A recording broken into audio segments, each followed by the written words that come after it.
Lesson 1. The alphabet. Pronounced as in kit.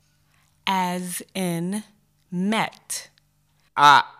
As in bat. As in dot. As in book. As in meat. As in fair. As in far. As in boy. As in food. As in bad. No equivalent. As in chair. As in door. No equivalent. As in father. As in good. As in hard. As in job. As in kit. As in like. As in mother. As in noon. No equivalent. As in sing. As in part. As in rice. As in sit. As in talk. As in word. As in you. No equivalent. No equivalent. No equivalent. No equivalent. No equivalent.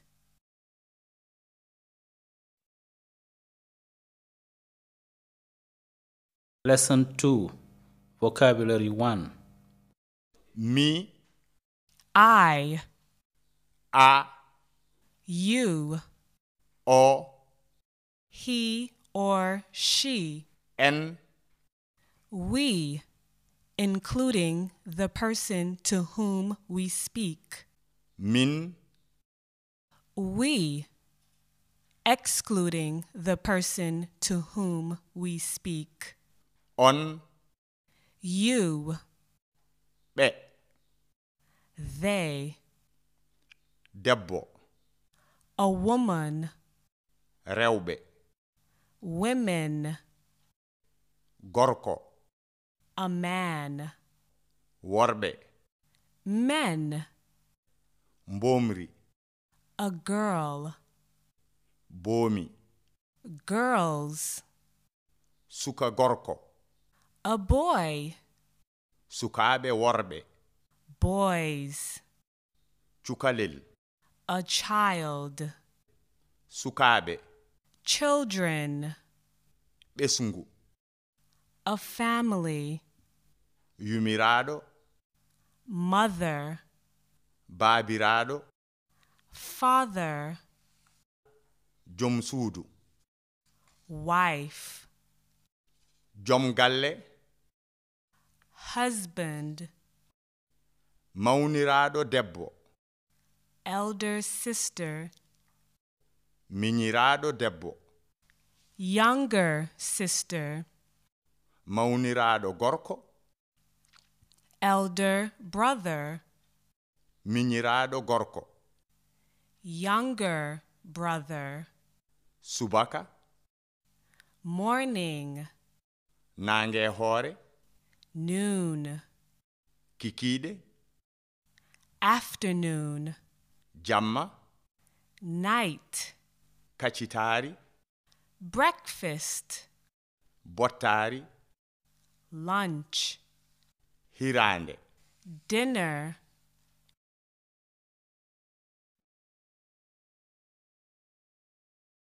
Lesson 3. Greetings. Assalamu alaikum. peace be upon you, use at any time of the day, Maaleykum salaam. and on you too. Reply to the above greeting. Jam waali, Good morning, jam ñalli, good afternoon, jam hiiri. good evening. On ngone jam, Are you in peace? jam tan. Peace only. No mbaɗɗa, How are you? ko mawɗum. I am fine. No ɓesngu ma waɗi, How is the family? e ɓey jam. They are fine. No mbaɗɗa e liggey, How is work? jam tan. It is fine. No mbaɗɗa e tampere, How are you with tiredness? ko mawɗum. I am fine. No mari waɗi, How is Mary? omo e jam. Mary is fine. No sukaaɓe ma mbaɗi, How are your children? e ɓey jam. They are fine. Bisimilla, Welcome. mba. Thank you.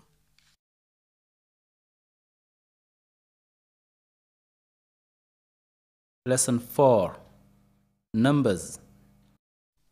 Goo, 1, ɗiɗi, 2, tati, 3, nayi, 4, joyi, 5, jeegom, 6, jeeɗiɗi, 7, jeetati, 8, jeenayi, 9, sappo, 10, sappo e goo, 11, sappo e ɗiɗi, 12, sappo e tati, 13, sappo e nayi, 14, sappo e joyi, 15, sappo e jeegom, 16, sappo e jeeɗiɗi, 17, sappo e jeetati, 18, sappo e jeenayi, 19, noogas. 20.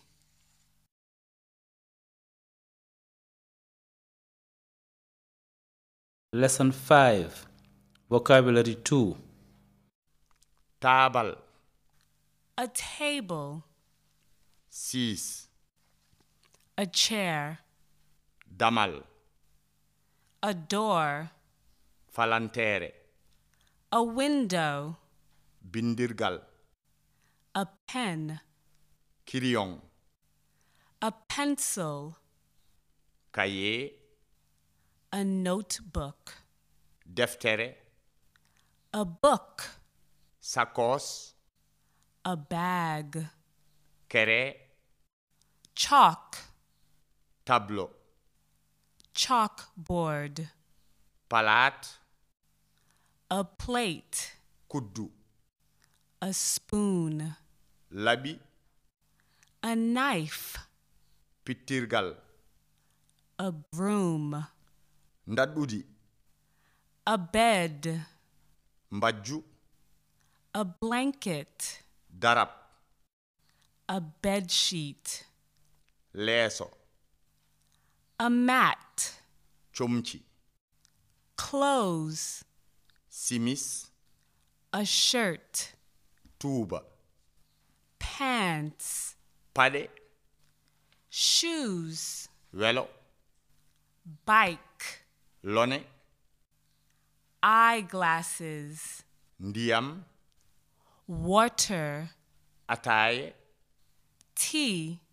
kafe, Coffee. kosam, Milk. suukara, Sugar. lamɗam, Salt. maaro, Rice. liingu, Fish. teewu. Meat.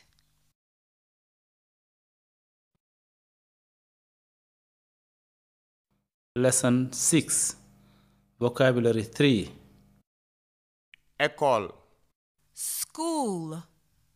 classe, Classroom. taarodde, Toilet. defnirde, Kitchen. caali, Hanger. That is a straw roof that you sit under. galle, House. suudu, Room. tilliisa, Tent. dispensaire, Dispensary. jeere, Market.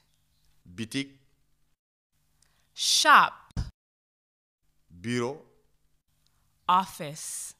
maayo, River. woyndu, A well. pompe, Pump. sardiŋe, Garden. ngesa, Field. nokku liggorɗo, Working place. jamaa, Mosque. banke, Bank. garas, Bus station. boowal laade diwooje. Airport.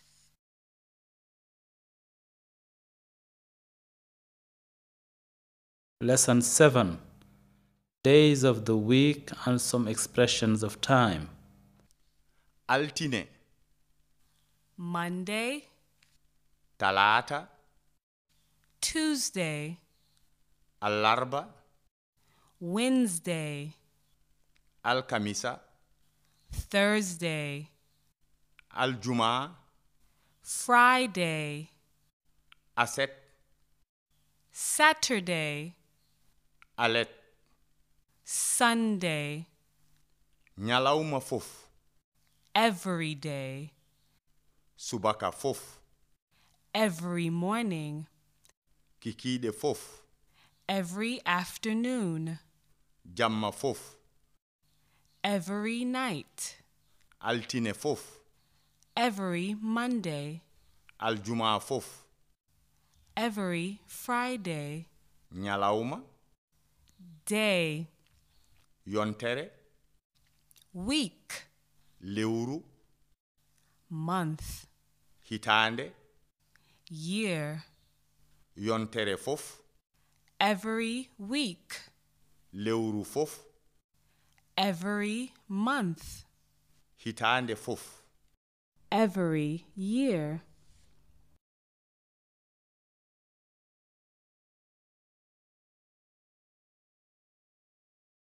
Lesson 8. Introducing self or someone. mbiyeteemi ko kaaliidu. My name is Khalidou. yettoodam ko sal. My last name is Sal. holno mbiyeteɗa? What's your name? hol yettoode ma? What's your last name? njeyaami ko Mauritanie. I am from Mauritania. jom suudam jeyaa ko Mauritanie. My wife is from Mauritania. holto njeyeɗa? Where are you from? Holto jom suudu ma jeya? Where is your wife from? Holto jeya? Where is she from? Holto jeya? Where is he from? Inde makko ko John. His name is John. Yettode makko ko Hogan. His last name is Hogan. John jeya ka Mauritanie. O jeya ko Amerique. John is not from Mauritania. He is from America. Njeyeɗa ko Amerique? Are you from America? Ala, mi jeya ka Amerique. No, I am not from America. Njeyeɗa ko Mauritanie? Are you from Mauritania? Eey, njeyami ko Mauritanie. Yes, I am from Mauritania. Komi janginowo. I am a teacher. Jom suudam wona janginowo.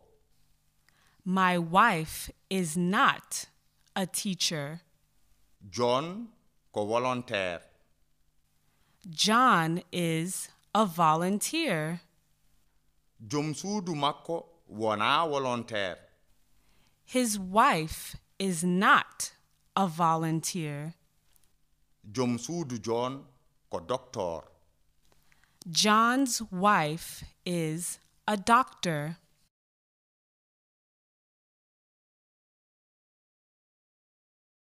Lesson 9.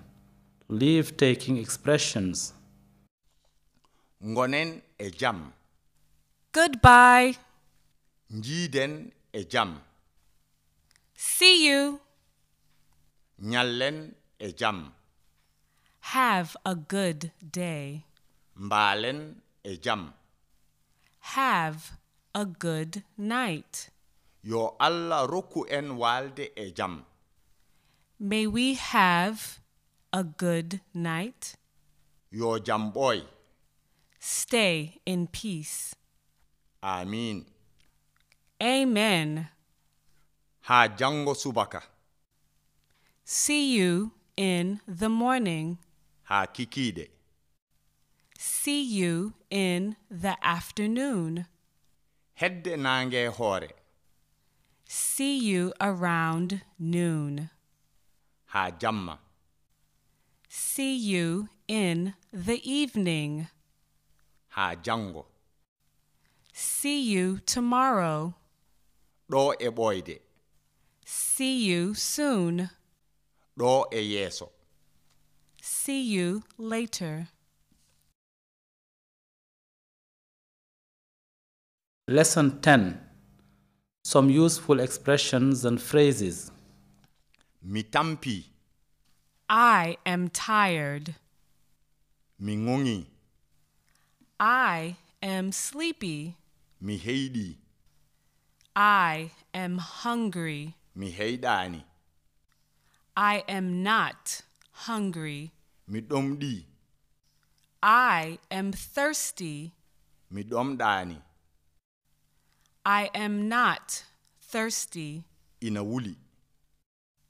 It's hot. Wulani. It's not hot. Ina jangi. It's cold. Jangani. It's not cold. Yafomi. Excuse me. A yafama. You are excused. Holto paɗa? Where are you going? Paami ko galle. I am going home. Paami ko école. I am going to school. John nana yaha jeere. John is going to the market. Omona yaha jeere. He is going to the shop. Mi yahani biro. I'm not going to the office. Ada nana Pulaar? Do you speak Pulaar? Mbede nana Pulaar seeda. Yes, I speak Pulaar a little bit. John nanata Pulaar. John doesn't speak Pulaar. Mi yida Faraise. I don't like French. Mi yida Kafe. I don't like coffee. Jennifer ina yidi Pulaar. Jennifer likes Pulaar. Mbede janga. I study. Mbede nyama. I eat. Mbede liggo. I work. O jangata. He doesn't study. O nyamata. He doesn't eat. Be liggotako. They don't work. Mbede dano seeda. I am having some sleep. Mi liggotako joni. I don't work now. Mbede yidi foftade. I want to rest.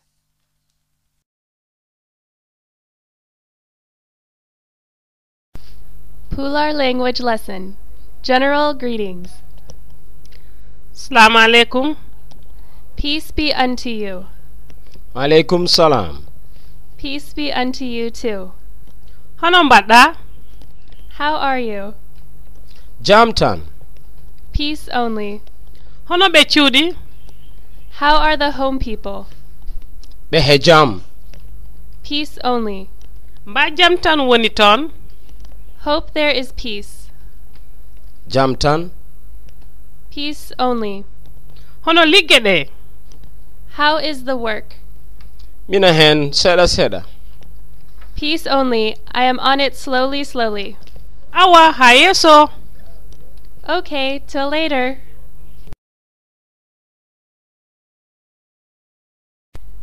Specific greetings. Morning greetings. Assalamu alaikum. Peace be unto you. Malaikum salam. Peace be unto you too. Jam waali. Good morning. Jamtan. Peace only. Hono subaka o? How is the morning?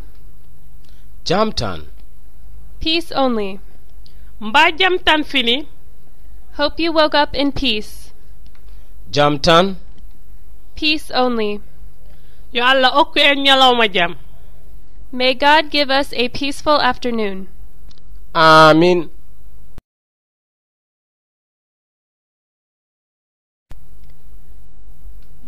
Afternoon greetings. Jam ñalli. Good afternoon. Jamtan. Peace only. Hono ñalawma o? How are you passing the afternoon? Jamtan. Peace only. Hono ñalluɗa? How is the afternoon? Jamtan. Peace only. Hono galle ñalli? How is the compound this afternoon? Jamtan. Peace only. Ñallen jam. Let's have a peaceful afternoon. Yo jam nyallan en. Okay, may we have a peaceful afternoon.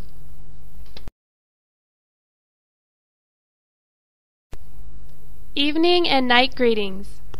Evening greetings. Jam ñalli. Good evening. Yawur. Peace only. Hono kikiɗe o? How is the evening? Jamtan. Peace only. Night greetings. Jam hiiri. Good night. Jamtan. Peace only. Hono kirtuɗa? How are you passing the night? Jamtan hiri. Peace only. Mbalen he jam. Let us sleep in peace. Yo jam walan en. Okay, may we sleep in peace.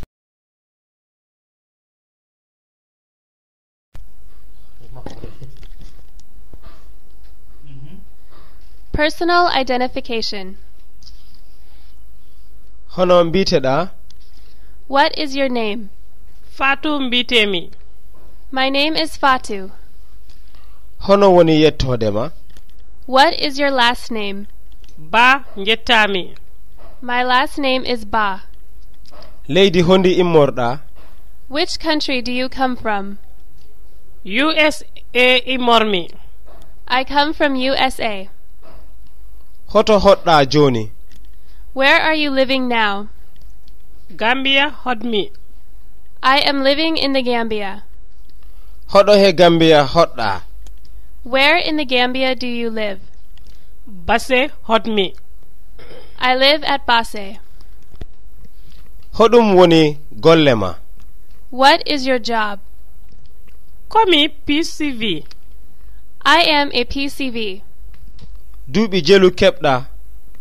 How old are you? Duuɓi nogas keɓmi. I am 20 years old. a heɓi gorko na? Do you have a husband? Mi heɓi.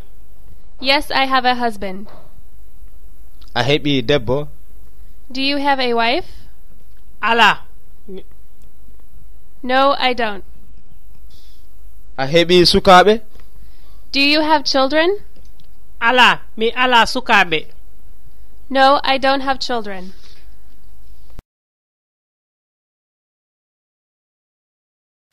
Introducing someone. o ko sehilam. Omar o wiyete. This is my friend. His name is Omar. bakaw mbo immori. MRC o liggoto. He came from Bakau. He works at MRC. ko o doctor o wonat ɗo ha yontere. He is a doctor. He is going to stay for a week.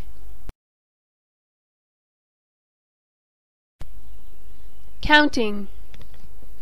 go'o, 1, ɗiɗi, 2, tati, 3, nayi, 4, jowi, 5, jeegom, 6, jeeɗiɗi, 7, jeetati, 8, jeenayi, 9, sappo, 10, sappo e go'o, 11, sappo e ɗiɗi, 12, sappo e tati, 13, sappo e nayi, 14, sappo e jowi, 15, sappo e jeego, 16, sappo e jeeɗiɗi, 17, sappo e jeetati, 18, sappo e jeenayi, 19, nogas, 20, sappo, 10, nogas, 20, capantati, 30, capanɗe nayi, 40, capanɗe jowi, 50, capanɗe jeegom, 60, capanɗe jeeɗiɗi, 70, capanɗe jeetati, 80, capanɗe jeenayi, 90, temedere, 100, temeɗɗe ɗiɗi, 200, temeɗɗe tati, 300, temeɗɗe nayi, 400, temeɗɗe jowi, 500, temeɗɗe jeegom, 600, temeɗɗe jeeɗiɗi, 700, temeɗɗe jeetati, 800, temeɗɗe jeenayi, 900, ujunere wulure, 1,000, ujunnaaje ɗiɗi, 2,000, ujunnaaje tati, 3,000. Shopping. Hono mbaɗɗa? How are you? jam tan. Peace only. Aɗo heɓi bagi? Do you have fabric? eyi, façon hombo faalaɗa wax poplin ndako mbasañ. Yes. What type do you want? Wax, poplin, or mbasang? A heɓi borode? Don't you have borode?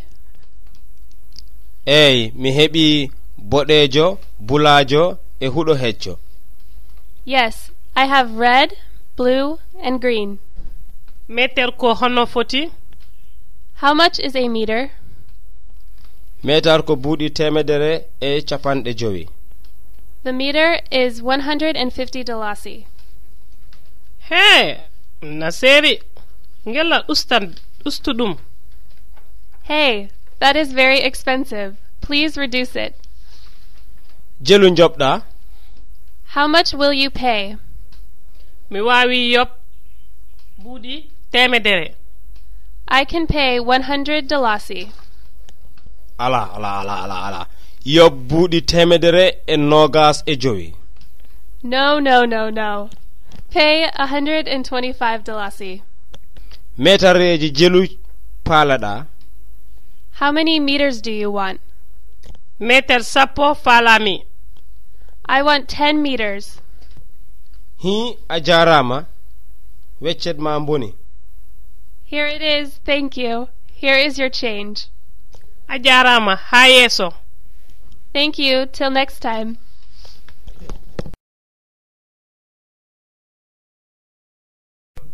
Transport.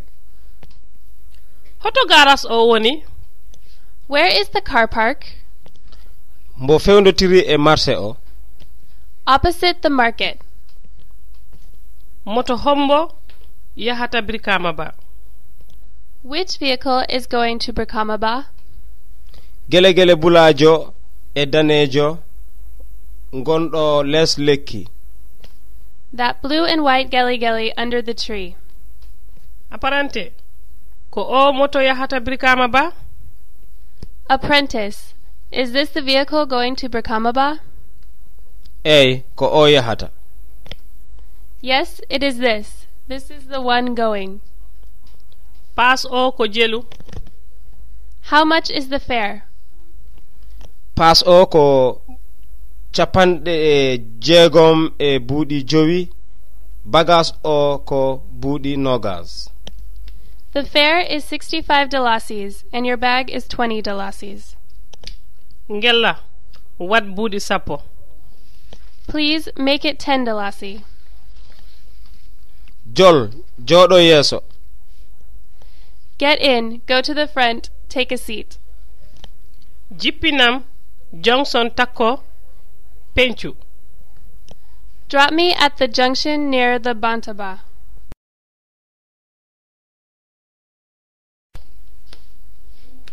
Tailoring. Salamu alaikum. maaleykum salam. Mina fala nyotana kam sipa ko jelu. I want you to sew a skirt for me. How much is it? buuɗi nogas ko metere jelu hono foti?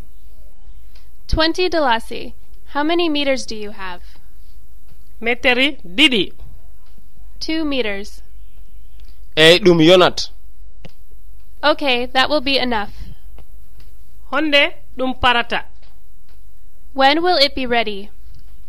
jango kikiɗe inchallah. Tomorrow evening. Yo moƴƴi min yahat ha jango. Okay, good. I'm going until tomorrow.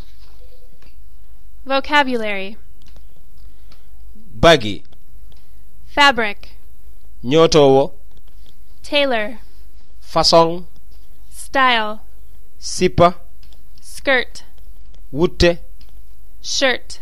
lefol walla muddugol, Head tie. pantalon, Pants. Comments. na weyɗi, It is beautiful. na faaɗi, It is too tight. na mawni no bete, It is too big. na moƴƴi. It's good. Weather comments. kono hanki ngulendi ndi ɓurtu. But yesterday the heat was too much. mi meeɗa yi ko wa'i noon. I have never seen such. hay hendu wifaani.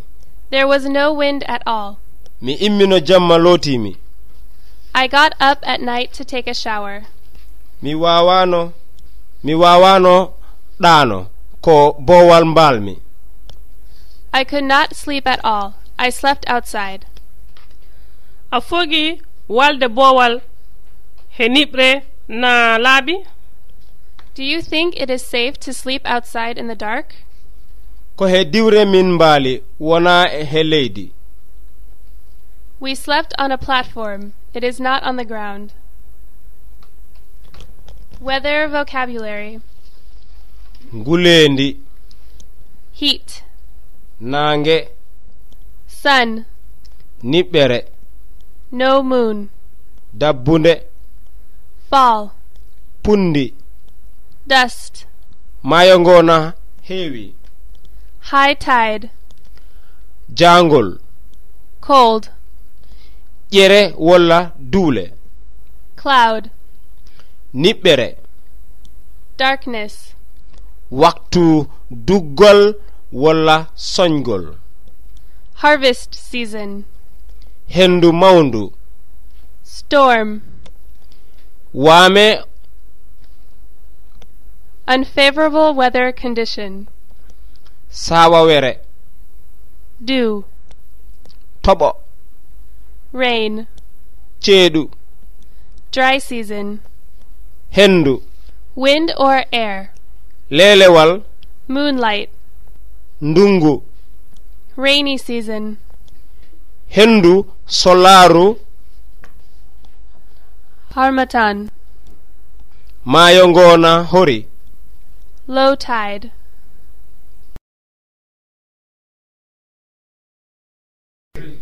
Discussing health and sickness. Faatu hoɗum nanguma?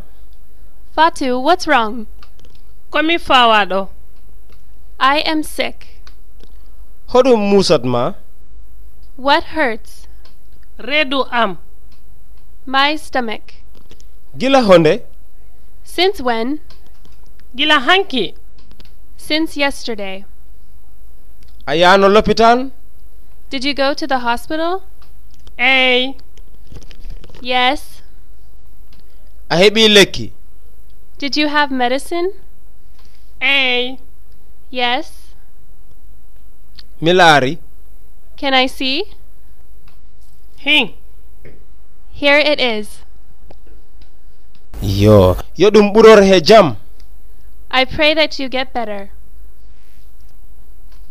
Health vocabulary.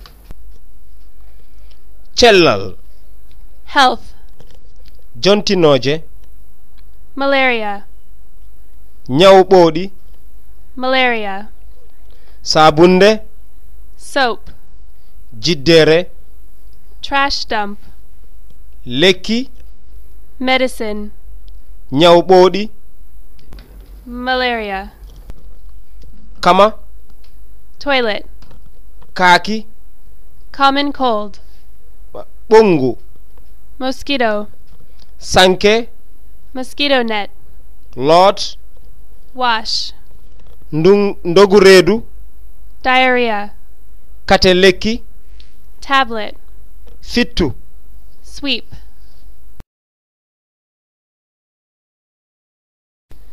Common conversations. Common conversation 1. Hono mbaɗɗa? How are you? Jam tan. I am fine. Hoto njahata? Where are you going? Mino yaha base. I am going to Basse. Hoɗum woni toon? What is there? Ndiwtungu. Seelam diwtoto. Wedding. My friend is getting married. Eyo yaha yotto he jam. All right, go in peace. Amin. Amin. Common conversation 2. Hono mbaɗɗa? How are you? Jam tan. I am fine.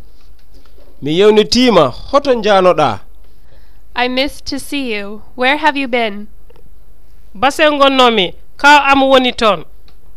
I am in Basse now. My uncle is there. Hoɗum mbo watta base?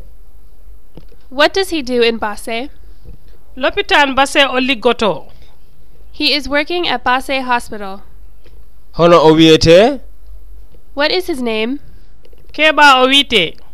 His name is Keba. Iyo, milaro yatmbo. Okay, I will go visit him. Awa moƴƴi. It is good.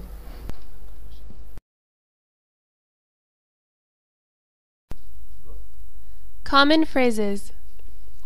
Argay, Come here. arnyam, Come eat. ada jodi, You are sitting. arwallam, Come help me. hoto liggotoɗa, Where do you work? ko hoɗum, What is it? hono yimɓe ma toon, How are the people there? ko kewi o ko waɗi, What happened? mi wayrima yi ko ɓooyi, I haven't seen you for a long time. mi lappatma, I will beat you. hoto njata, Where are you going? hoɗum mbatta, What are you doing? ha jango, Till tomorrow. ha yeeso, Until later. mina yaha ha gongol, I am going until another time. ko jiɗɗa, What do you want? ɗum yoni, It is enough. accam tan, Leave me alone. mi haari mi yoni, walla mi yoni, I am full. hokkam ndiyam, Offer me water. ɗum ko an, That's you. ɗum ko hoko, walla ɗum ko hoɗum, What is this? mina hawta, I am going home. hoto gimmorɗa, Where are you from? min ndaara, Can I see? an ka ngaɗo, You are crazy. hoɗum kalɗa, What did you say? mbiɗa hoko, What did you say?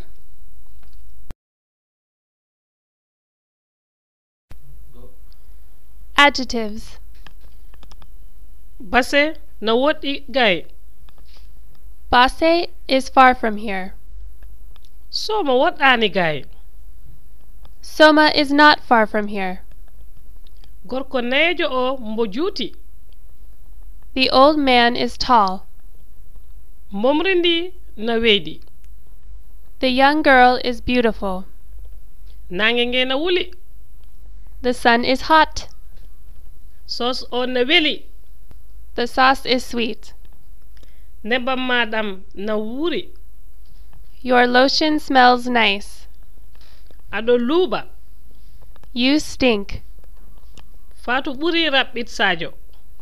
Fatu is shorter than Sarjo. Asaman o na ɓawli not. The sky is very black. Lewru ndu na laaɓi tos. The moon is very bright. Siyo o na teddi no bete. This bucket is very heavy. Mango ɓendi. The mangoes are ripe. Lemunaji ɗe na haaɗi. The lemon is sour. Ataya o na haaɗi. The ataya is bitter.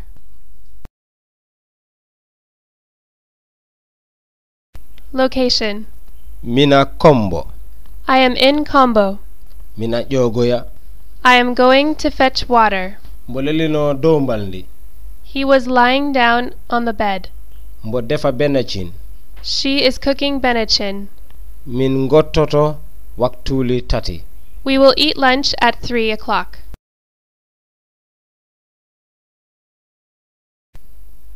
Verbs and tenses. komi taalibe, I am a student.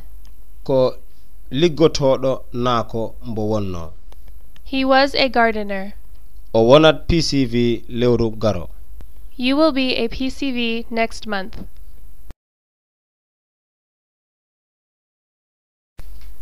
Question, words, and responses. Hono saare mon nde. How is your village? nde wuli wut, It is very hot. Hoɗo deftere ma am. Where is my book? nde dow taabal, It is on the table. Hoɗum bo watta. What is he doing? mbo yeeya mburu. He is selling bread. honde ɓe gartata cuuɗi. When are they coming home? ɓe gartat jango. They will come home tomorrow. hombo woni yaaye ma? Who is your mother? jibe woni yaayam. Jibe is my mother. hombo woni nder suudu? Who is in the house? mama am debbo. It is my grandmother. leydi honde immorɗa? Which country are you from? Gambia immormi. I am from the Gambia. ko taki aɗo janga pular? Why are you learning Pulaar? sabu ko he saare fulɓe hotmi. Because I am living in a Fula town.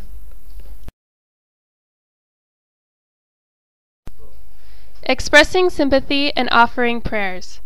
Expressing sympathy. goɗɗo sanki somita. Someone died in Somita. yo allah yurmo yaafo.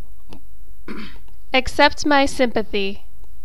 yo allah okku ɗum aljanna. May his or her soul rest in peace, or may God forgive his or her sins. Offering prayers. Traveling. yo a yotto he jam. Safe journey, may you arrive in peace. yo allah yottinma he jam. May God protect you on the way. New baby. yo o wuur nafa. May he live a long and healthy life. yo o won juulɗo.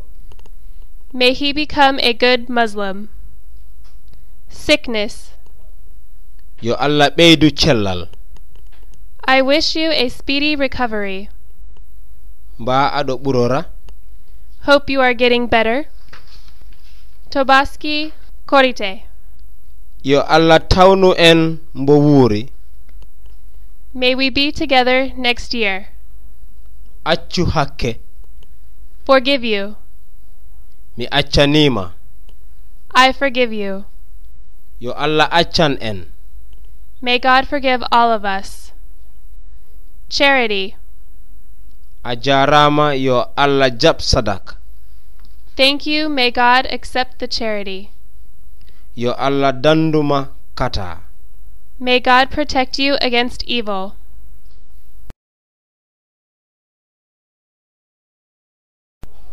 Expressing needs. mina sohli kalis hande. I need money today. mina ma sohli yi. I need to see you. hombo sohluɗa? Who do you need to see? addanam ndiyam. Give me some water. mi ala sohlaji am. I don't have all my needs. luɓam laɓi. May I borrow your knife? mina faala ya hurubal. I want to go to the bathroom. mina faala ya kama. I want to go to the toilet. ar wallam ngella. Come help me, please. no mi wallena? May I help you? mi ala wallowo. I don't have a helper. Peace Corps would like to thank Babukar Sala, LCH, Ida Keita, LCH, and Allison Hoff, PCV, for the voices, and Muhammadu Ba, LCH, and Harinder Chahal, PCVL, for technical support.